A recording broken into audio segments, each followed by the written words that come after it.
Dubayga kelib bir kunda boyib ketadigan odamni hali ko'rmaganman. Ko'rmasam ham kerak.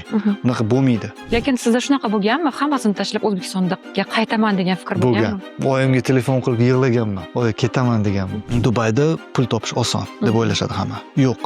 Dubay bu shunaqa imkoniyatga boy bir joy. Butikka borsangiz sifatli narsa olasiz. Shunaqa. Da, bozorga borsangiz bozordagi narsani olasizda. Birinchidan, investitsiyani Abu Dabimi yoki Dubayga qilish kerakmi? Eng katta xato hisoblanadi. Hype asosida hech qachon investitsiya qilinmaydi. Tillami yoki kriptovalyuta? Eng zo'r investitsiya bu o'zingizga qilgan investitsiyangiz. To'g'ri. Miyangizga yo'q, afsuski unaqa emas. Men uchun eng zo'r investitsiya instrumenti bu yer. Даже Trampning otasi ham nimaga ko'tarilib ketgan? Las Vegasdagi yer sotib olgan, arzimagan pulga sotib olgan. O'sha yerda kazino qurilib, o'sha yerda infrastruktura tuzilgandan keyin X ming qo'rgan. Islomiy bank sizga pul berib, o'sha biznesingizni оборотingizga pul olmoqchi bo'lsangiz, siz bilan sherikchilikka kiradi va butun risklarni o'rtada qo'yadi. Islomiy emas, boshqa banklardan oladigan bo'lsangiz, unga farqi yo'q. Bankrot bo'lasizmi, kasod bo'lasizmi? Yaponiyaga borganimda, shunaqa rivojlangan davlat Yaponiyada ularda robotlarni ishlab chiqarishgan. Bankovskiy sistemasi umuman yomon. Agar ne dar bu bank orqali 1-2 marta shu 20 ming dollardan ko'p miqdorda, даже 15 ming dollardan ham ko'p miqdorda tez pul qo'yadigan bo'lsangiz, siz shu tez yo'qforishadi. O'zbekistonda zo'r gap bor. Mijoz bank uchun emas, bank mijoz uchun. Amirliklarda men sizga oddiy misol keltiradigan bo'lsam, 11 yildan beri yashayotgan bo'lsam, biror marta g'ayt to'xtatmagan. Любой odamda bo'ladi, hech qachon trading qilib yutib ketgan odam bo'lmagan. Katta summa bo'lmagan, lekin harakat qilib ko'rganman. Nima ish qilasiz? Shu broker masa, shu bashara sanoq qiladi. Umrayib yagaro shu uylar bilan shug'ullansam, maklermi deydi. Agar sizga mana shu ikkinchi xotinim uchun uy olib beraman desa, nima qilasiz? Сделка qilasizmi yo'q?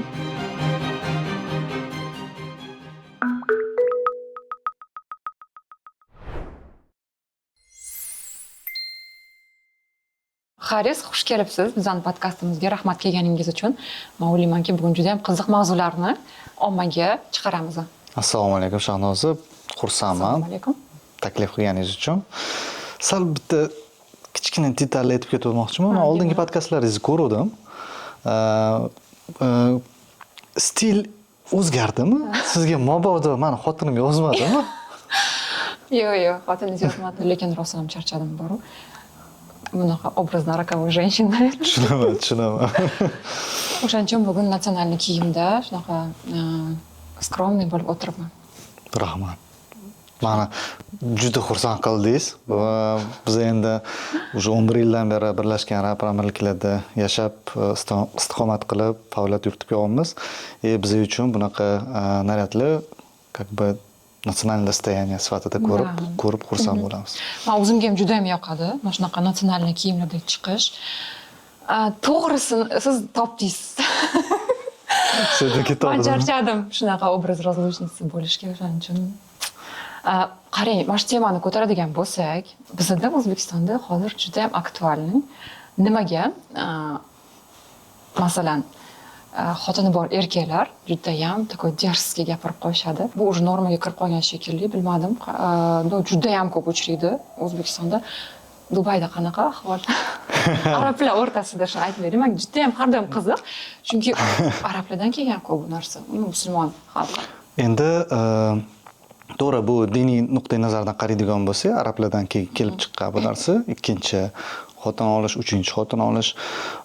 Endi bir misol sifatida keltiraman. Molga tushsangiz ham ko'rasiz. Oq kiyimda bitta bo'ladi, bu erkagi. 3-4 ta qora kiyimda bo'ladi. To есть hammasini bittada olib ketadi, bitta butikka olib kiradi, bitta butikdan hammasiga bir xil. Bu bor narsa-da praktika. Endi bu islomiy davlat hisoblanadi. Bizaniki islomiy davlat emas. Biza более светская. Shuning uchun lekin bizani siz aytganingizdek, bizani erkaklar shu net shalit qilib, ikkinchisi, uchinchisini qo'yib olishadi. Bizda qonun bo'yicha o'zi mumkin emas ikkinchi, uchinchi xotin qilish, lekin buni yashirincha oilalar qurishadi ko'pchilik. Mayli, lekin bilmadim, ayol tarafdan aytaman. Men tushunaman. Men ham o'z niyatim yo'q, ikkinchisini olish, bittasini o'zi ortib yetyapti. Endi nimaga qaytadigan bo'lsak, Dubaydan uy olib beraman degan ikkinchisiga shu erkaklar hali ko'rmadim. Menga unaqa mijozlar chiqmadi. Bilasizmi, ular aytadi gapiradi, lekin kreditdan bosh chiqmayapti o'zi. Da. Shundoq. Hali ko'rmadim. Lekin o'sha Instagramda ko'rdim bitta postlarni. O'zimizni vatandoshlarimiz o'sha Birlashgan Arab Amirlikda endi broker boshlayotgan nimalar. Ular reklama sifatida aytishdi, to что shunaqa ikkinchilariga olib beryapti deb. Rosa kuldim. Endi bu narsani aytish shart emasdi. U hozir nimaga men uni aytyapmanki, потому что ko'pchilik ayollar erini gumonlashga boshlaydi. Yaqinda Dubayga borib keldi. Nimaga borib keldi bu? O'shanga shu bilmasdan turib reklama qo'yaman deb shuncha odam boshini yeb qo'yadi. Lekin sizni praktikangizda hali amaliyotingiz ham narsa bo'lmadi. Amaliyotda hali men ikkinchi yoki uchinchi xotinga uy olib berganim yo'q. Lekin niyat bor. Niyat bor. Bu money making, buni noqonuniy tarafi yo'q. Единственное, что endi agar birinchisi bilib qolsa, men ham tirik qolmayman-da. Shunaqa. O'zi nimaga Haris, chiroyli ismingiz bor ekan, Xayrulla. Da. Nimaga Haris? Harrison Ford kinolarini yoqtirasiz? Yo'q, mana hamma yoshligimda Harrison Ford deb kelishardi. Men rus maktabida ta'lim olganman. Rus maktabida sinfda ikkita dona o'zbek bor edi. Bittasi G'ayrat edi, bittasi men edim. G'ayratda endi ular sal gapirishardi, meni ismimga qiynalishardi. Shu yoshligimdan o'sha oyim tarafdan tog'a bo'lardilar. Ismlari Haris, tatar bo'lganlar. O'shalardan taxallus qilib olib, shu bilan qotib qolgan. Shu bilan nickname bo'lib, Dubayga borganimda ham arab millatiga mansub odamlar ular uchun Xayrullo deb aytishadi. U вообще bir nima desa bo'ladi, juda ham go'zal ismlardan hisoblanadi. Ular juda qattiq hurmat qilib, Rus, Yevropa, Xitoy ular uchun juda qiyin Xayrullo deyish. O'shaning uchun ular uchun Haris nickname berilgan. Tushunarli, zo'r. O'zi qanaqa qilib siz Dubayga ketib qoldingiz? Bundan oldin nima bilan shug'ullangansiz? O'zingizni kasbingiz, o'qishingiz, nimani bitirgansiz? Shularni haqida aytib berasiz? Kamina Toshkent irrigatsion institutini bitirganman, menejment sohasida. Bankda 7 yil ishladim. Shu o'zimizning milliy bankda, Aziyalans banklarida har xil pozitsiyalarda, har xil departamentlarda ishladim. Shu 15-yil bitta sabab bo'ldi. Sababi endi ochadigan bo'lsam, o'zim ambitsiyalarim. Da, aytib qoling. Da, o'zim ambitsiyam menga shunaqa bir turtki berdiki, bo'ldi. Shu lokalniy anaqani qilib ko'rding, endi международный уровеньga chiqishing kerak. Shunda menda har xil variantlar bor edi. Bu Dubayda, bu Moskvada, bu o'sha London yoki Qo'shma Shtatlarga. Dubayga o'g'aynim chaqirib qoldi. Yurdi, boramiz dedi. Shu o'g'aynim bilan shu qolib ketdik. Bordik, 3 oy yurdim, yo'qdi. Shu bilan endi hozirga taqqoslaydigan bo'lsak, hozirgi Dubay bilan 10 yil oldingi Dubay bilan katta farqi bor. Farqi dunyoviy qarashlar ko'paygan. Oldinlari juma kuni o'sha выходной kun bo'lgan bo'lsa, shanba yakshanba ish kunlari bo'lgan. Hozir o'zgardi. O'sha dunyo standartiga o'tyapti. Ramazon oylarida hamma joylar yopiq bo'lgan. Ko'chada ovqatlanish, nafaqat ovqatlanish, suv ichish, jvachka chanash, sigaret chekish mumkin emas. Politsiya ko'rsa, o'sha shtrafini berib, nima qilardi. Hozir unaqaga erkinlik berilgan. То есть более turistik nimasiga e'tibor bergan. Hattoki alkogol mahsulotlarini ham taqiqlashmayapti hozir deb eshitdim. Dubayda hali sotuv yo'q. Dubayda hali sotuv yo'q. Abu Dabida sotuv amalga oshiriladi. Abu Dabi yana bitta emiratda. Lekin Dubay o'zida hali litsenzionni magazinlarda bor. То есть siz o'tdan xarid qilish uchun litsenziya qilishingiz kerak. Litsenziyani olganingizdan keyin borib xarid qila olasiz. Lekin o'zingiz turist bo'lib turib ko'chadan borib ola olmaysiz. Tushunarli. Keyin gostinitsaga borib, gostinitsalarda bular bemalol. Ularda ochiq. Lekin mana turist bo'lib borish boshqacha. Dubayda qolib yashash va o'sha hamma qiyinchiliklarni o'tish umuman boshqacha dunyo bo'lsa kerak. Chunki eshitganman, bir ikkita odamlar bor, oilaga ketishgan va katta pulda qozog'istonliklar katta biznesi bo'lgan, hammasini sotib olib Dubayga ketishgan. U yoqda ishi o'xshamagan, bankrot bo'lib, yana qaytib, yana noldan o'sha Qozog'istonda ko'tarishgan biznesini men aytmoqchimanki, oson emas ekan Dubayda ham pul qilish. Da, Qanaqa o'zi pul ishlashni qanaqa boshlagansiz? Hozir masalan sizni daromadingiz ancha zo'r va shu daromadga qanaqa keldingiz? Qisqa qilib aytadigan bo'lsam, bizanikilar bu yerda vatandoshlarimiz o'ylashadiki, biz Dubayda pulni lapotka bilan olib, o'sha qoplarga solib, cho'lga borib ko'mamiz. Afsuski bu mif, o'sha nima desa bo'lar, orzu. Men ham bu yerdan ketayotganimda kichkina lavozimda ishlamaganman, katta lavozimda ishlab, o'sha yoshimga nisbatan katta lavozimda. O'tga borganimda mani oddiy konserjchilikka olishgan. Konserj bu gostinitsidagi konserj bellboy emas. Konserj bu o'sha ko'chada yurib ishlarni hal qiladigan bola. То есть встречать gostей, o'sha mehmonlarni kutib olamiz, mehmonlarni kuzatamiz, mehmonlarga nima qilamiz, xizmat ko'rsatamiz. Любой ishlarni, короче, hal qilib beramiz. O'sha konserj lavozimiga olishgan. O'sha konserj lavozimidan sal kompaniyada qiyinchiliklar bo'lganda, meni уже отдел клининга o'tkazishgan. Klininga o'sha organizatsioniy vопросlarni qilgan, klining o'sha tozalash ishlari. O'tda endi biz o'zbekmiz, biz yoshligimizdan o'sha hunar o'rganib, nima desa bo'ladi, bir o'zimizni qiynab nima qilganmiz, ish o'rganganmiz. Shuning uchun любой joydan nima qilib ketishga harakat qilamiz. O'shaning uchun o'sha klinik departament qilib, o'sha ikkita xodim bo'lgan bo'lsa, men bilan bitta qiz bo'lgan, o'sha 1 yil ichida shu 16 taga yetkazganman. 16 ta klinik. 16 ta xodimga yetkazganman. Xodim, 16 ta xodimga yetkazganman shtatni. Pul ishlashni boshlaganmiz.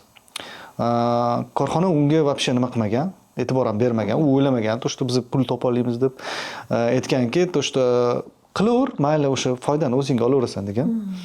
O'sha foyda ko'payib ketganda korxona aytganki, to что to'xtachi, qani endi bo'lishamiz degan. Shunaqa kamaytirib, dollarni qisqartirib qo'ygan. Shu qiyin masalada yana e'tibor berishga asosiy nima? Dubayga kelib bir kunda boyib ketadigan odamni hali ko'rmaganman. Ko'rmasam ham kerak. Unaqa bo'lmaydi. Har bitta o'sha dirham, dollar deymiz, uni orqasida mehnat, o'sha krovью potom deymiz, mehnat va yana mehnat. Kechalari uxlamasdan, kuniga bir mahal ovqatlanib, shunaqa holatlardan o'tganmiz. Og'aynim bilan birga esimda bor, o'sha oyligimiz 3000 dirham bo'lgan bo'lsa, meniki 3000, uniki 4000 bo'lgan.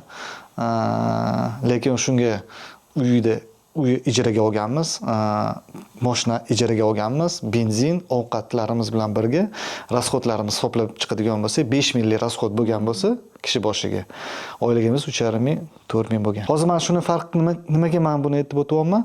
Hozir menga yosh kadrlar kelyapti korxonamga ishga. Ularda shu narsani ko'ryapmanki, ular oson yo'lni tanlashgan, 8 soat ishlashadi. Bo'ldi, shu bilan hech qanaqa ambitsiya, shunaqa bir haliga nima mehnatni bo'g'ib, bir haliga ushlab, tishlab, uzib olish yo'q. Ambitsiya yo'q, вообще nima qilmayapti. O'shaning uchun men aytib o'tmoqchiman, to что hozirgi yoshlarga u baribir o'zini ustida ishlab, bir hunarni o'rganib, bir mehnatga joni bilan kirishib, nima qilmasa, u rezultati ertaga tomdan qachon $1 million tushar ekan deb kutib o'tirishadi. Har bitta katta yutuqlarga erishgan odam ma'lum bir qiyinchiliklardan o'zi hayotida o'tadi. Ulardan qo'rqmaslik kerak menimcha. Da. Lekin sizda shunaqa bo'lganmi? Hammasini tashlab O'zbekistonga qaytaman degan fikr bo'lganmi? Bo'lgan. Oyimga telefon qilib yig'laganman. Oy, ketaman deganman. Sen bolam chidab tur, shunchasiga chidading, 40 ga chidading, 41 ga ham chidagin deydilar. Deganlar o'sha esimda o'sha telefon qilib, o'sha ko'z yoshlarimni artib, keyin bo'ldi, tishimga qo'yib yana chidadim. O'sha chidaganligi, mehnatim nimasi, alhamdulillah shu kunlarga yetib yuribmiz endi. Hozir oilam bilan shu Dubayda yashaymiz birga, 3 farzandim bor. Turmush o'rtog'im bitta. Bitta turmush o'rtog'im bor. Yaxshi, uzukli ham taqarkansiz. Da, uzuk taqaman. Aberek deydi. O'zbekchasi bilmayman. Ko'zmunchoq. Ko'zmunchoq deydi. Yaxshi, juda ham yaxshi. agar o'sha bosib o'tgan yo'lingizni hammasini boshiga kelib qolganingizda, hammasini boshlanishiga kelib qolganingizda nimalarni qilmasdingiz va nima qilardingiz? O'sha yo'lni qayta bosib o'tardingizmi? Albatta o'sha xato kamchilik любой odamda bo'ladi. O'sha biznes boshlayotganligida bir haligi ishchi bo'lib birovga ish ko'rsatayotganingizda, ishlayotganingizda hamma joyda xato kamchilik bo'ladi. Agar shunaqa imkoniyatim bo'lganda vaqtni qaytarish, o'sha xato kamchiliklarni to'g'rilab, lekin u yerda garantiya yo'qki, shu xato kamchilikni to'g'rilaganimda boshqa xato kamchilik kelib chiqmasligi. Bu bizani experience deymiz, o'sha tajriba asosida siz nima qilasiz? Pishasiz. O'sha stal, temirni qancha ko'p urib, qancha ko'p qizdirsangiz, shuncha yaxshi pishadi, shuncha pishiq bo'ladi. Biz ham opit работы, biznes yoki bir hayotiy savollarimiz shunga taqqoslanadi. Agar siz unaqa pishmasangiz, ertaga bitta savolda sinib ketaverasiz-da. Biznes ham shunaqa. U shuncha qarzim bor, shuncha problemam bor deb o'zi bilan o'zi yashab ketaversa, unaqa ertaga uzoqqa yetmaydi odam. Qarang, mana shu Dubay hayotida endi 10 yildan ko'proq yashagan bo'lasiz. 11 yil bo'ldi. 11 yil bo'ldi. Qanaqa 3 ta mif bor Dubay hayotidan? Xo'p, Dubay miflaridan bu Dubayda pul topish oson deb o'ylashadi hamma. Yo'q. Dubay bu shunaqa imkoniyatga boy bir joy. Dubay poytaxt emas-da. Dubay bir shahar, bir emirat. Birlashgan Amirliklarning ikkinchi почти nimasi? Ikkinchi poytaxti. Lekin bu dunyoda moliyaviy hub deb hisoblanadi. Katta korporatsiyalarning o'ziga yarasha moliyaviy va iqtisodiy intereslari bor. Masalan, nalog. Da, o'sha nalogga Emiratda o'zi ikkita nalog bor kompaniyalarga. NDS bilan va korporativ nalog. Va biznes uchun juda nimasi bo'ladi? Kollaboratsiya boshqa kompaniyalar bilan topishib, agregatlar, marketplacelar juda katta imkoniyatlar bor. To'g'ri, men o'zim ham kelib turib, bu yerda mana shu Toshkentda ham nima qilaman? Qiynalaman, потому что u yerdagi agregatlarga o'rganganim uchun bu yerdagi agregatlar bir xillari yo'q. Masalan, uy topish bo'yicha OLX ga kiraman. Bu eng asosiy hozir problema-ku. Biz o'zbek xalqi uy sotib olishni juda ham yaxshi ko'ramiz, lekin rostdan ham OLX-dan qidiramiz. OLX-dan qidirasizlar, uy bor deganini ko'rdim. To'g'ri, interfeys anaqalari yaxshi, no statistik ma'lumotlar yo'q. Shaffoflik yo'q. Shaffoflik deganimda, mana Emiratda har bitta сделка, har bitta oldi sotdi o'sha земельный departament portalida o'tadi. To'g'ri, u yerda kim oldi sotdi bo'lmaydi, lekin uyi nomi, uyi xonasi, o'sha necha xonali bo'ladi, qancha summaga sotilganligi. O'sha tranzaksiya ko'rinadi. Da, o'sha tranzaksiya ko'rinadiki, o'shanda keyin siz bemalol bozorga ishonsangiz bo'ladi. Xuddi lekin bizning realtorimizlarga o'xshab, bu yoqdan necha pul olgani noma'lum, bu yoqdan necha pul olgani noma'lum bo'lmas ekan. Hammasi ochiqcha. Hammasi ochiqchasiga bo'lgan, hammasi shaffoflik bilan, например, lekin bitta narsasi bor, o'sha Emiratlarda uy arzonroq sotmoqchi bo'lsangiz, sizga bo'ladi shunaqa hayotda holat, tezroq sotib olish kerak, chunki naqd pul kerak yoki o'sha bankda kerak. Arzonroq sotib olsangiz, lekin земельный departament sizga arzon sotishga yo'l qo'ymaydi. Mayli sot deydi, lekin o'sha bozor miqyosidagi nalogni to'lab qo'ygan deydi. То есть, например, bozorda 100 ming turgan bo'lsa, 80 ming sotayotgan bo'lsangiz, nalog 4% o'sha 100 mingdan to'laysiz. Tushunarli. Biz hozir uy sotish mavzusiga o'tib ketdik. Demak, siz o'sha biznesingizdan keyin uy sotishga o'tgansiz yoki nima qildingiz? Uni yopib bu real estate. Yo'q, u biznesda men bor yo'q ishchi bo'lganman. 8 yil ishchi bo'ldim. 8 yil o'sha moliya direktori, o'sha finansoviy direktor, generalniy direktor. Yo'q. Real estate'da bo'lganman, keyin Holiday Homes'da biz вообще holding tuzganmiz. Holdingda ikkita kompaniyadan boshlagan bo'lsak, oxirga o'sha ishlab ketayotganimda уже 7 ta litsenziya bor edi, 7 ta korxona, 7 ta yo'nalish bo'yicha O'shalarni 3-4 tasida generalniy direktor vazifasini bajarib ishladim. Endi u yerda ham qolsam bo'lardi. U yerda ham ambitsiya. То есть u yerda ham qolib, u yerda tishimga qo'yib, mayli deb ishlasam ham bo'lardi. Chiroyli, zo'r oila olardim. Unaqa oila nima desa bo'ladi-da, o'sha yillar ishlaganimga bu yerda unaqa oila topib bermaydi hech kim menga. Shuni aytmoqchiman. Ishlasam bo'lardi-yu, lekin ambitsiyalarim o'zimniki o'sganligim. То есть men shunaqa qilardim deb nima qilsam bu uchreditellarga yoqmaydi yoki uchreditellar aytadiki, то что yo'q, men xohlaganimdek qilasan, shunda bizda anaqa bo'ladi. Diskussiya, o'sha diskussiyalardan charchaganligi sababli o'zimga xon, o'zimga bek bo'lib, o'zim korxona ochdim. O'sha korxonani mana 2 yildan beri yurityapman. Butikovый asosda biza более son kerak emas bizga. Bizga o'sha quality deymiz. Butikka borsangiz sifat. Butikka borsangiz sifatli narsa olasiz. Da, bozorga borsangiz bozordagi narsani olasizda. Bu ham shunaqa narsa. То есть biza, например, men xohlagan narsani sotmayman. Men klient xohlagan narsasini olib beraman. Lekin o'sha olib berganda o'zimni tajribam, shu yillab orttirgan tajribam, risklarni otsenkasini qilib va o'sha shaffof o'tkazib berishga harakat qilaman. И VIP servislarimiz ham bor. То есть masalan, klient kelib Dubayga shart emas. Biz o'sha доверенность qilamiz, доверенность orqali onlayn o'tkazsak bo'ladi, libo o'sha kelsa, o'sha notarius yoki bir trust ofislarga bormasdan, o'sha gostinitsada yashayotgan, gostinitsa o'ziga o'sha davlat xodimlarini olib kelib, сделканы o'sha o'tkazib beramiz. Demak, bemalol ikkinchi xotiniga tayin qilib bersa bo'lar ekan. Да. К сожалению. К сожалению, да. Aha, Boya yumor haqida aytdingiz. Da, yoshligimdan o'sha hasilga qiziqib kelganman. Institutda ham biz o'sha aytganimdek irrigatsiyani bitirganman. Irrigatsiyada birinchi jamoa bo'lganmiz. Kim? Maslikovni, kichkina Maslikov ligasiga, o'sha Srednyoaziyatskiy ligasiga chiqqanmiz. O'zimizning irrigatsiya nomidan. Все свои degan komanda. Zo'r. Da, hozirgi bolalar hali ham ijod etishyapti, shou biznes nimalarida. Endi biz bu yerdan chiqib, sekin o'sha o'zi bilasizmi, o'sha KVNda ishtirok etgan, umuman o'sha kulgili narsalarni kontent ustida ishlagan odamlar keyinchalik ishini o'zgartirsa ham shu diplomatiya qoladi bor-ku. Hamma yo'l topish, til topish qoladi. Chunki bir ikkita tanishlarim bor, ular ham KVNdan keyin shunaqa zo'r aynan networking zo'r qilib ishlab ketishgan.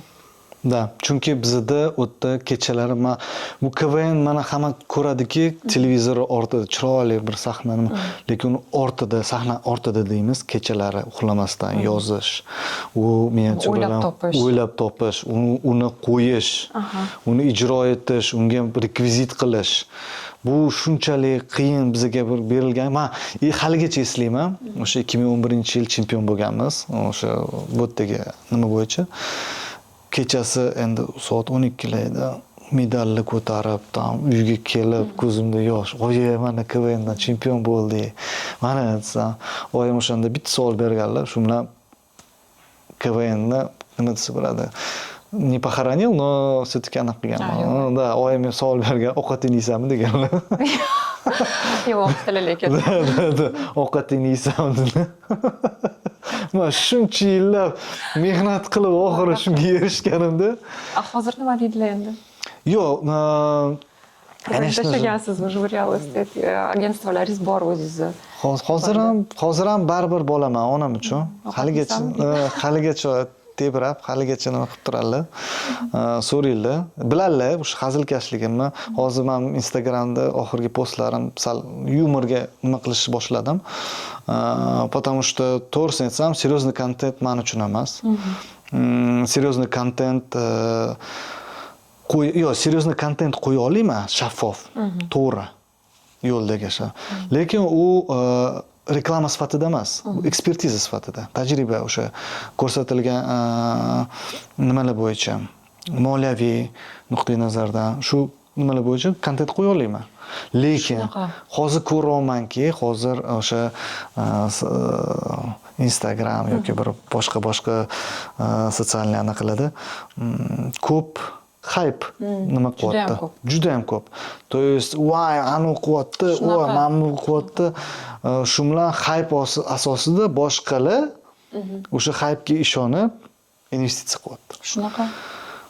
Bu men uchun eng katta xato hisoblanadi. Hype asosida hech qachon investitsiya qilinmaydi. O'sha men aytganim. Aynan uy olib sotib farqi yo'q. Investitsiya uy ko'chmas mulk. Investitsiya bu kripto. Hozir nima qilishyapti? Investitsiya bu qimmatli qog'ozlar, qimmat qog'ozlar. Investitsiya bu o'zingizga investitsiya qilish. Siz ham bank sohasida ishlaganingiz uchun, ham ko'chmas mulk agentligida ishlayotganingiz uchun shu investitsiya haqida ancha-muncha narsani bilsangiz kerak, ham o'zingiz ham investitsiya qilsangiz kerak. Albatta. Keling, mana shu investitsiya temasida gaplashaylik. Birinchidan, investitsiyani Abu Dabimi yoki Dubayga qilish kerakmi? Qarang, bu shunaqa savolki, bunga javob topish juda qiyin. Buni taqqoslash ham noto'g'ri deb hisoblayman, потому что Abu Dhabi poytaxt, aytganimdek, Birlashgan Arab Amirliklarining poytaxti hisoblanadi. U yerda ham o'ziga yarasha juda ko'p finansiy bozori bor. Dubay endi finansiy hub hisoblanadi. Endi bu degani kim kuchliroq, shermi yoki yo'lbarsmi? Uni taqqoslamaysiz. Har bitta o'ziga yarasha. Yo'lbars o'sha o'rmonda zo'r bo'ladi. Sher bu savannada zo'r bo'ladi. U sherni o'rmonga tiqib qo'ying, u hech narsa qila olmaydi. Sherni pride bor. Yo'lbars endi boshqacha. Shuning uchun taqqoslash, uni chuqur analiz orqali o'sha, например, har bitta investor uchun biz chayna berishimiz kerak. То есть har bitta shaharni o'ziga yarasha strategiyasini tuzib, qancha investitsiyasi bor, qancha ko'tarmoqchi, qancha muddatga u investitsiyani kiritmoqchi. Shu asosda bir nima qilamiz, ekspertiza beramiz. Lekin qaysi bir davlat zo'r, qaysidir unaqa aytolmayman. Tushunarli. Ikkalasi ham zo'r. Ikkalasi ham zo'r. Tillami yoki kriptovalyuta? O'zi kriptovalyuta mavzusini bilmadim. YouTube'da gapirishib qoldim. Yo'q, bizda taqiqlangan O'zbekistonda. Umumiy olganda kriptovalyutagami yoki tillaga investitsiya qilardim. Masalan, Dubayda yashayotgan bo'lsam, men qaysi biriga to'g'riroq investitsiya qilganim yaxshiroq? Uy ko'chmas mulkka. Yo'q, masalan, ikkitasidan. Ikkitasidan hisoblaydigan bo'lsa, to tilla. Tillaga. Tilla bu все-таки metal hisoblanadi. Metal bu qo'lingizdagi metal qolib ketadi. Bitcoin yoki bir qolgan kriptovalyuta nazarda tutadigan bo'lsa, u обеспеченияsi hech narsa bilan qilinmagan. То есть ertaga qayerdadir servis, mana hozir давайте misolda keltirib beraman. Xo'p, Bitcoin 6 oy oldin 120 ming bo'lganmi? Hozir 70 mingga tushib ketdi. 68 ming. 68 mingga tushib ketdi. Tilla unaqa tashlamaydi. Tillada liba ko'tariladi yoki turadi. Yo'q, tushyapti. Tushadi ham. Tilla ham 6 mingga chiqib keldi. Unsiyasi uchun. 6 mingga chiqdi, hozir ham 4800 ga tushdi. Mana tushgan payt olish kerakmi endi? Tushgan paytda olish kerak. Xuddi bir manda pulim ko'p deb gapirishim qarang. Endi hozir borib tilla olaman. Tilla, kumush, metal yaxshi investitsiya hisoblanadi. Tilla, kumush и metal. Вообще metallar. Любой metal, platina farqi yo'q. Metallar hech qachon bir haligi nima desa ubitga kirib nima bo'lib ketmaydi. To'g'ri, o'zini qiymati bo'ladi, qayerdadir tushadi, qachondir ko'tariladi. Ko'chmas mulk ham shu. U tвердый aktiv hisoblaymiz biz. Tвердый aktiv deganda qattiq aktiv. Uni ushlab ko'rishingiz mumkin, nima qilishingiz mumkin. Lekin bir xillarni ko'rdim, podkastlarni kimdir aytadiki, eng zo'r investitsiya bu o'zingizga qilgan investitsiyangiz, miyangizga. Yo'q, afsuski unaqa emas. Mana shunaqa deyman chunki. Yo'q, men endi meni subyektiv мнением bu. Men nimaga unaqa deb hisoblaymanki, to что mana siz o'zingizga investitsiya qildingiz. Yugurdingiz, 10 yil o'qidingiz, nima qildingiz? 11 yil o'qidim. 11 yil o'qidingiz. 11 yil o'qiganingizdan keyin, ya'ni sizni nimasi emas, boshqa bir insonni nima qilaylik? O'sha inson o'qib nima qildi, oxiri umri yetmay qoldi. Shu 10 yil o'qib turib, endi nima qilaman degan, endi har xil holat bo'ldi. Issiq jonimiz hammamiz yetmay qoldi. Xo'p, shuncha investitsiya qilib ketdi. ROI deymiz, return of investment. Bo'ldimi? Bo'lmadi, afsuski. O'shaning uchun men aytolmayman bu zo'r investitsiya deb. Yaxshi investitsiya o'z uchun kiritish, hamma narsani ham o'ziz uchun beravermaysiz investitsiya sifatida. То есть diversifikatsiya degan narsa bor. То есть har bitta investitsiyani diversifitsировать qilish kerak. Hammasidan olish. Hammasiga sekin-sekin qo'yib chiqsangiz, o'shanda diversifitsированный investitsiya sizga uzoq muddatga yetadi. Qaysidir yo'qolib ketishi mumkin, qaysidir oshib ketishi mumkin. O'sha oshib ketgani yo'qotganini qoplaydi. Shu. Men uchun eng zo'r investitsiya instrumenti bu yer.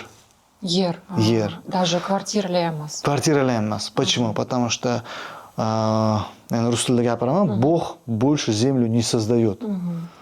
То есть qancha yer bo'lsa, shuncha yer bor.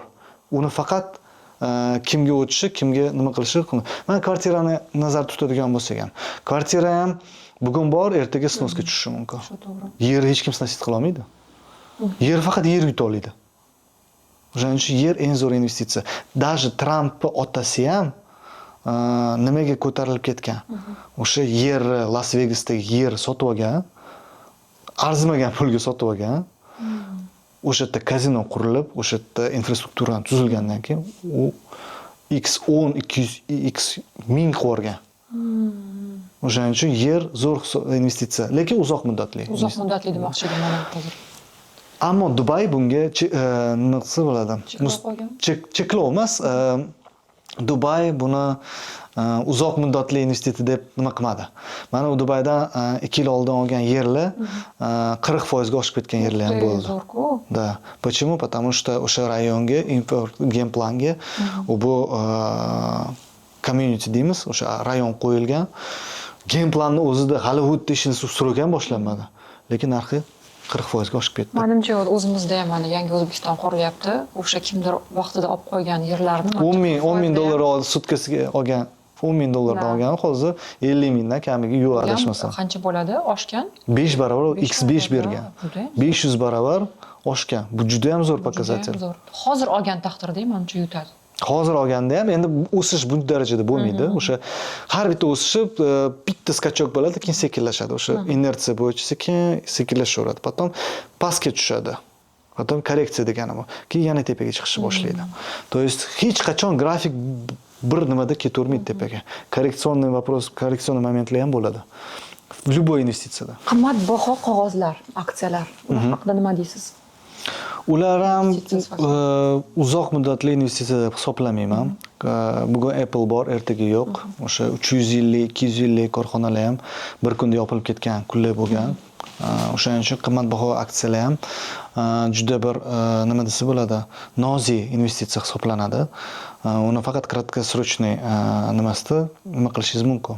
Yoki eng zo'r qimmatbaho qog'ozlar bu davlat qimmatbaho qog'ozlari. Bizning davlatda bilmayman, chiqaradimi, chiqarmaydi, lekin mana shu Birlashgan Arab Amirliklarida men o'rganib chiqqanimda, to'g'ri 5 yilga nima qiladigan bo'lsangiz, lekin 5 yilda o'sha 5% sizga davlat обеспечить qilib beradi. 5 yilda 5%ni. Da, yiliga 1% dan tuqib beradi. Lekin bu qimmatbaho davlatda obligatsiyalar hisoblanadi. Ishonchli и ular yutqizmaydi hech qachon. Chunki davlat. Endi davlat qachon u investitsiyani sizga qaytarib berish bosh tortadi. Qachonki davlat to'ntarishi yoki urush boshlansa, bu juda ham qiyin savollar. Bu investitsiyani yutqizish degani вообще nazarda nima desa bo'ladi, 1% faqat risk. Bizda hozir juda ham mashhur bo'lgan mavzu bu bankka nasiya qilish, nasiyaga pul qo'yish. Unga nima deysiz?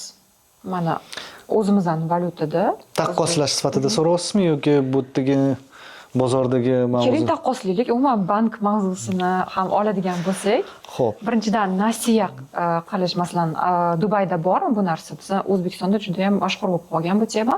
Va ikkinchidan shu banklarni ham taqqoslaganda Dubayda qanaqa, bizda qanaqa minuslari, pluslarini gaplashamiz. Mayli, yo'q demaymiz. Xo'p, Dubayga gapiradigan bo'lsak, Dubayda nasiyaga pul bor xizmati, no u 1% ham bermaydi bank. 1% ham bermaydi. Yiliga. Oho. 1% ham bermaydi. Unda shart emas ekan. Chunki Birlashgan Arab Amirliklarining banklari to'q.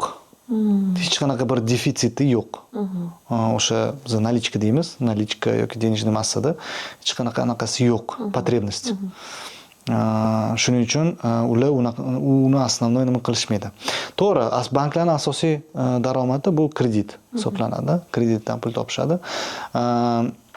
Kreditlar bo'yicha qisqacha ma'lumot beradigan bo'lsam, Birlashgan Arab Amirliklarida shaxsiy potreb kredit deymiz. Ularning stavkasi 7% godovoy. Bu shaxsiy o'sha potreb kredit. Mashinalarga 2% yiliga. 3%. Endi ipotekaga keladigan bo'lsak, Birlashgan Arab Amirliklarida 3% dan 5% gacha ipotechniy kredit 25 yilga beriladi. Hamma kredit olib tashlagandir? Yo'q. Bunaqa условиялар bor. Yo'q, bunaqa условия bo'lgani bilan hammaga berilmaydi. Har bitta insonni kredit byuro orqali tekshiriladi. Har bitta chashasi bo'ladi. O'sha chashasi asosida unga ipoteka kredit beriladi. O'tda даже telefonga to'layotgan to'lovlaringiz kechiktirilgan bo'lsa, kredit skor deydi. O'sha kredit skoringiz pasayib ketganligi sababli sizga bank nenadежный status qo'yib qo'yadi. O'shaning uchun kreditovat qilmaydi. То есть bunaqa past protsent degani u hammaga ham emas degani. То есть либо же boshqa mijozlarga o'sha nimasi statusi anaqasi risk balandligi uchun ular uchun foiz ko'tarib beriladi. То есть 10% dan qilib beradi potreb kreditni. Endi bizga taqqoslaydigan bo'lsak, bizda o'sha banklarda juda ko'p defitsitga uchraydi, denejniy massaga. O'sha sifatida, o'sha nuqtai nazardan ular omonatga pul olishadi, kassa banklariga qo'yishadi. Собственный страх risk deymiz. O'sha pullarni olib kreditga chiqaradi. Juda ham qiziq. Amanda Islomiy bank ham bor Dubayda. U ham mashhurmi shunaqa? Da, ularda boshqacha terminologiya bo'yicha nima qilishadi? Ular в основном ular protsent deyilmaydi. Ular sherikchilikka olib borib, o'sha sherikchilik nima asosida kreditovaniya qiladi. Baribir endi biz dunyoviy nimadan kelib chiqadigan bo'lsak, dunyoda debit bor, kredit bor. Sizga pul kiradigan bo'lsa, bu kredit bo'ladi, sizdan chiqayotgan bo'lsa, debitovaniya bo'ladi, debit bo'ladi. O'shaning uchun kredit deb nima qilishadi? Agar bank sizga o'sha islomiy bank sizga pul berib, o'sha biznesingizni nima qilmoqchi bo'lsangiz, обороtingizga pul olmoqchi bo'lsangiz, siz bilan sherikchilikka kiradi va butun risklarni o'rtada qo'yadi. Shu nuqtai nazardan. Например, agar islomiy emas, boshqa banklardan oladigan bo'lsangiz, unga farqi yo'q. Bankrot bo'lasizmi, kasod bo'lasizmi, unga o'sha обязательствоyingiz qoladi sizda, и protsent tug'ib o'tiraveradi. Tushunarli. Banklarni taqqoslaydigan bo'lsak-chi? Endi servisni hisob taqqoslaydigan bo'lsak, qaysidir holatlarda O'zbekiston banklari kuchli deb bemalol ayta olaman. Online banking, interface, CB, inkasso, то есть bu holatlari bo'yicha O'zbekiston kuchliroq. Chunki bizda nalog sistemasi juda eskidan bo'lib kelgan. Ularda nalog yangi tizim 2008 dan beri kirgan. Nalog meshina bo'lmagan, hech qachon nalog Birlashgan Arab Amirliklarida. O'shaning uchun ularda bir xil holatlar bo'yicha O'zbekistonga yutqizadi. Lekin bir xil holatlar bo'yicha O'zbekistondan o'tadi. То есть o'zini nimasi bo'yicha bank imkoniyatlari bo'yicha. Banklar o'zi statusli bo'ladi. Har bitta bankning o'zining statusi bor. Bizda o'sha, например, Moody's beradi.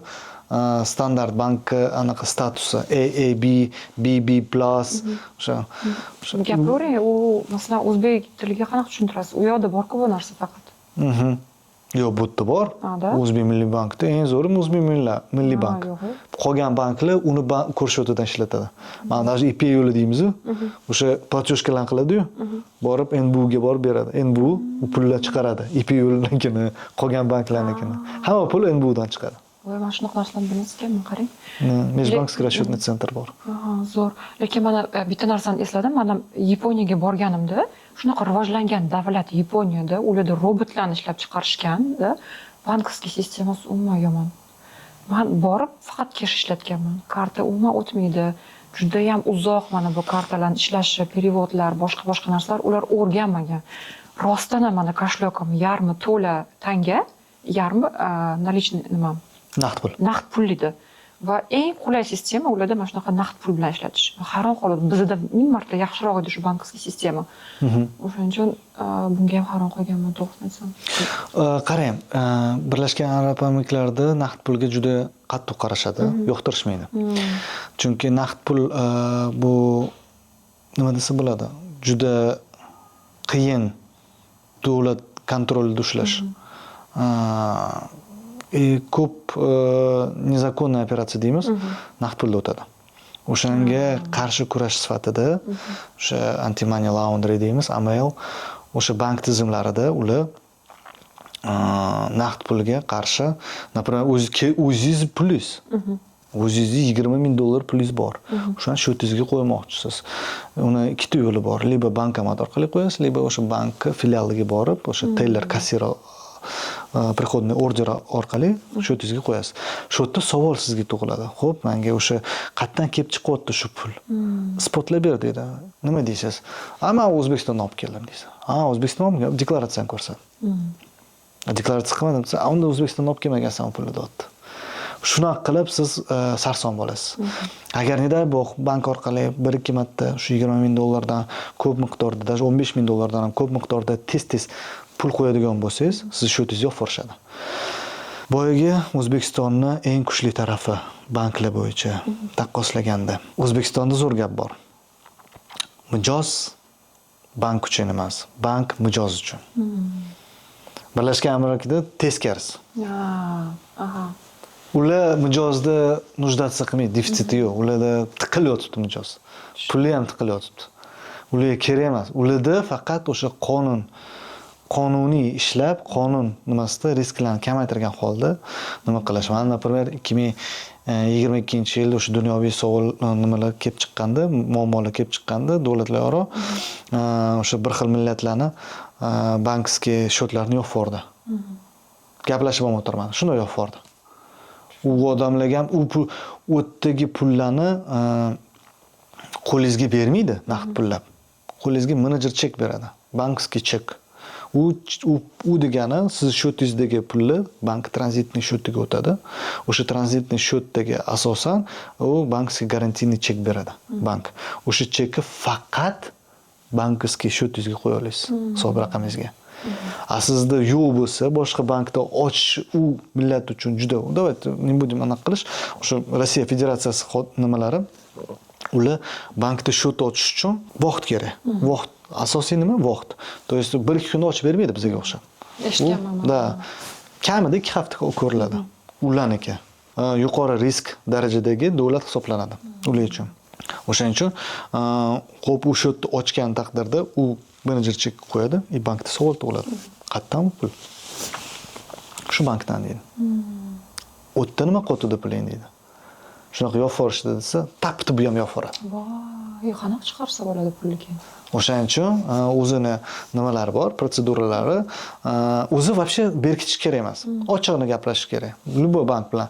Birlashgan Arab Amirliklarida men sizga oddiy misol keltiradigan bo'lsam, 11 yildan beri ishlayotgan bo'lsam, biror marta gayt to'xtatmagan.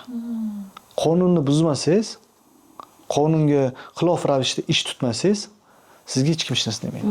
Qonuniy ishlab, o'sha to'g'ri yo'lib, tinch yurib, nima qilsangiz, barakasidan arimaydi. Yaxshi. Bizda ham O'zbekistonda ham hozir islomiy bank ochish arafasida deb eshitganman. Eshitdim, ko'rdim. Men endi o'sha 10 yil o'tdi, 10 yildan beri o'sha ko'rib kelyapman. Naqd pul nimasi kamaytirilyapti, yildan yiliga kamaytirilyapti. Hozir ham o'zim ham borsam, o'sha supermarket yoki bir haligi magazinlarga borsam, bank ilovasidan tashlab yuboring yoki bir nima qilib yuboring deyishadi. Men uchun u chushdi. Biz endi Apple Pay shunaqa 2 marta bosib to'lab ketaveramiz. Shu agar nima kiritilsa, endi bilmadim, ko'pchilik banklarda nima qildim, so'radim, u aytishyaptiki, to что да, kiritibamiz Apple Pay'ga. Shu Apple Pay'ga o'z kartangizga загружать qilasiz, любой bankomatga qo'yib ketaverasiz. Tushunarli. Qarang, investitsiya temasiga qaytadigan bo'lsak, mana masalan, ko'pchilik odamlarda katta pul yo'q, lekin shu ozgina pulni ham nimagadir investitsiya qilsam o'sha daromad keltirib tursa deb o'ylaydi. Taxminan 10-15 ming deylik. 10-15 ming pul bor odamni. Nima qilish kerak? Qaysi aktiv yoki qaysi tillagami yoki yer bunga olib bo'lmaydi, kvartira olib bo'lmaydi. Nima qilsa bo'ladi shunaqa kichkina miqdordagi? Uni kichkina emas, katta ham emas. O'zbekistondami yo dunyoda? O'zbekistonda. Endi qarang, O'zbekiston bozorida, investitsiya bozorida meni o'pitim jo'noq katta emas. Lekin dunyoda praktikasi bo'yicha mana Birlashgan Arab Amirliklari yoki bir boshqa davlatlarni ham nima o'rganganmiz. O'tlarda kollektivniy investirovание degan narsa bor. То есть ko'p kvartira olishga pulingiz yo'q. Hammasiga yo'q. Lekin qaysidir miqdoriga qurbingiz yetadi. O'shanda shunaqa organizatsiyalar borki, ular sizga o'xshagan insonlarni yig'adi, jamlaydi bitta joyga. O'sha, например, $1 million yig'ildi, o'sha $1 million uy olinadi. O'sha siz qancha investitsiya kiritganmisiz, shuncha foizda nima olasiz, o'shanga yarasha daromadni ham olasiz. То есть 7%, 8% yiliga ijaradan kelib turadi. Shunaqa holatlar investitsiyaniyasi bor. Endi bilmadim O'zbekistonda bu bormi, yo'qmi. Potom O'zbekistonda banklarga qo'yish, faqat qo'yganda nasiyaga qo'yish, lekin u ham qo'yganda katta ishonchli davlat aktivlari bor banklarga qo'yish kerak. Men endi aytmayman, men o'zimda ham bo'ldi bu narsa. Nomini aytmayman qaysi bankligini. O'sha shaxsiy bank bo'lgan, katta miqdordagi o'zimni nasiyaga pul qo'ydim. Menga hech kim aytmaganki, to что birdaniga pulimni olib chiqib keta olmayman. Men shu narsaga nima qildimki, xo'p, menga срочно pul kerak bo'lib qoldi. Endi biznesda shunaqa bo'ladi. Оборотga pul kerak bo'lib qoladi yoki bir haliga налог to'lashga to'g'ri kelib qoladi. Bu yerdan pul chiqarishimga to'g'ri kelib qoldi. O'sha bankdan pul chiqara olmadim. Umuman chiqardim, o'sha birdan 3 ni chiqardim. To есть 30% ni chiqardim. Qolganisa yana kvartaldan keyin 30% chiqardim. Yana kvartaldan. To есть 9 oyga meni investitsiyam uzilyapti. Birov emas, o'sha sheri deyiladi. O'sha sheri nima qilyapti? U investitsiyani, to есть u naqd pulni оборот qilib foydasini ko'ryapti. Men chunki расторжение berganim uchun men uchun foizlar to'xtatiladi. O'sha 9 oydan keyin olib keta olmayman. Bu lekin qiyin vaziyat. Menimcha davlat banklarida unaqa davlat banklarida unaqa narsa yo'q. O'zim davlat banklarida ishlaganman. Bizda bo'ldi nima desa bo'ladi, to'g'ri protsent kamroq beramiz, to'g'ri nima qilamiz, lekin bizda o'sha ishonch bor. Davlat aytganimdek, o'sha davlatda aktivlari, davlatda himoyasida bo'lgan investitsiya nimalari надежный, ularni kasodga uchrashi yoki nima bir haliga yovib ketishi juda qiyin masala. Tushunarli.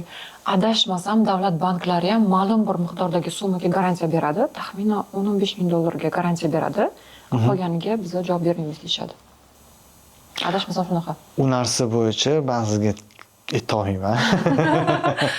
Chunki 10 yildan beri уже nima qilmayapman.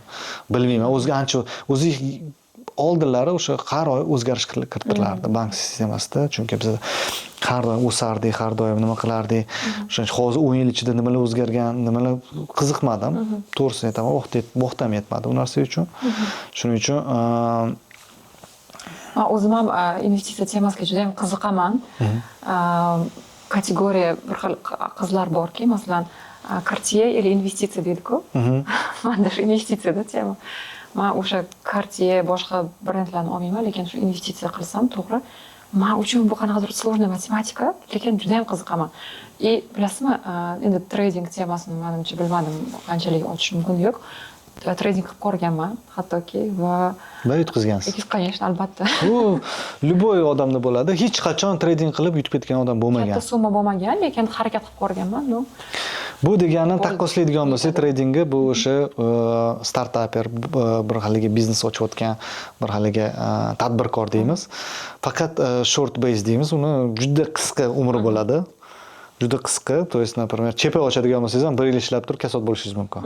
Lekin chepa ochib turib 1 kun kasod bo'lish mumkin emas. Chunki chepda o'sha nima qilasiz, razgonka vaqt bo'ladi, u qilasiz, xizmat ko'rsatasiz, nima qilasiz. 1 oy bo'lsa ham nima qilasiz. Tradingda 1 soatda kasod bo'lishingiz mumkin. Hozirgi yoshlar tez pul topishga qiziqishyapti juda ham. Shuni oqibatida hayotiga ham Men endi yoshligimdan o'sha mehnat qilib etdim, to что nima qilganman, bozorda yurganman. Oldi savdo. Adam rahmatli o'sha bolam bilasizmi, menda bitta nima bordi, mana hamma bolalar lagerga borardi. Mana shu biror marta lagerga bormaganman. Har yoz hunar o'rganilardi. Qassobchilikka berganlar, to'qchilik bor uyda hamma narsa. No. Hunar o'rganasan bolam, borib o'sha qassobchilikka, novvoylikka, santexniklikka borib o'sha servisda bolalar bilan gaz sotganmiz, kola sotganmiz, Yangiobodda o'sha eski tuski baraxolkada, o'tda dijuxada bo'lganmiz. Shunaqa qilib, sekin-sekin pishib, shu darajaga yetib kelganmiz. Shuning uchun men ham nima qilardim, ota-onalarga maslahat berardimki, farzandlariga ko'proq e'tibor berib, o'sha kompyuter yoki PSP ni o'rniga o'sha bolasini bo'lib qiziqtirib, hozir mana, например, qaytyapmiz. Dubayda ham hozir nima hype bo'lyaptiki, загородный turizm. То есть o'sha charchashgan. Da, u muraveynikda yashash jonga tegan, borib o'sha kottejlarda chiroyli ertalab qozonni o'choqda ovqat qilib, nimalarga qarab, ovqat berib, hayvonlarga nima qilib, shu narsa sekin-sekin qaytyapti. Rossiya, hamma davlatlarda bo'lyapti. Bizda ham bo'ladi bu narsa. Shu turizm nima qilib chiqadi? Potom shahardan odam charchyapti. Shaharda hamma charchaydi. Hamma oldin esida dachaga chiqib ketardi. Hozir endi dachalar afsuski kayf safoga nima xizmat ko'rsatadi? O'zi asosiy maqsad dachaniki o'sha qishloqdagi hayotiy bir kun kechirish. Prostata deymiz. O'sha. Mana o'qigan edim, Amerikadagi boy oilani farzandlarini ham yozda, mana shunaqa siz aytganingizdek qurilishga borar ekan, magazinga borar ekan, ular ham mehnatni ta'mini bilsin deb. Bu juda ham yaxshi fikr berdingiz. Keling, siz bilan juda ham qiziq mulohaza qilish, bitta mavzu haqida menda shu savolim ochiq qolib ketdi. Deylik, men yoki boshqa odammi Dubaydan o'ziga kvartira qarayapti. Siz yoki boshqa odam, хорошо, tushundim.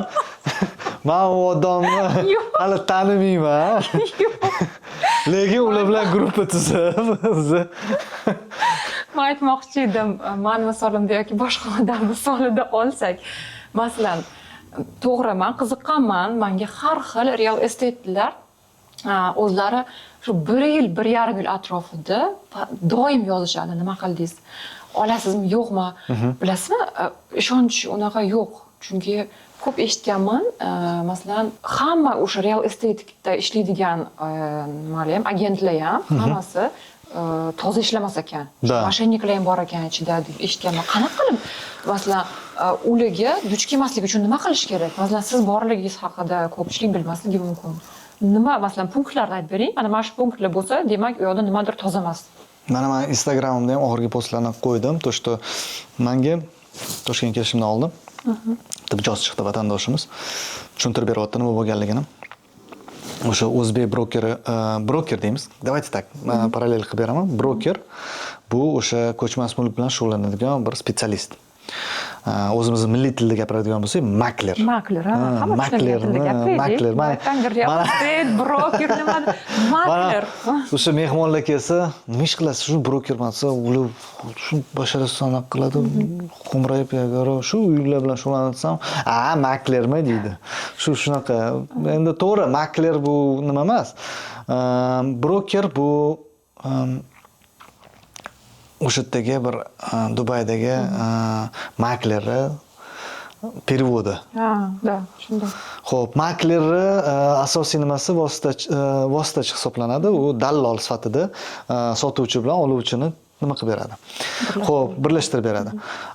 Broker nuqtai nazar o'sha nimasi, broker vazifasi nafaqat o'sha nima qilib berish, connection qilib berish, balki chuqur o'rganib, har bir tomonni qondirish, o'sha ehtiyojini qondirish, kimdir investitsiya kirityapti, kimdir o'zi uchun uy olyapti, yashash uchun.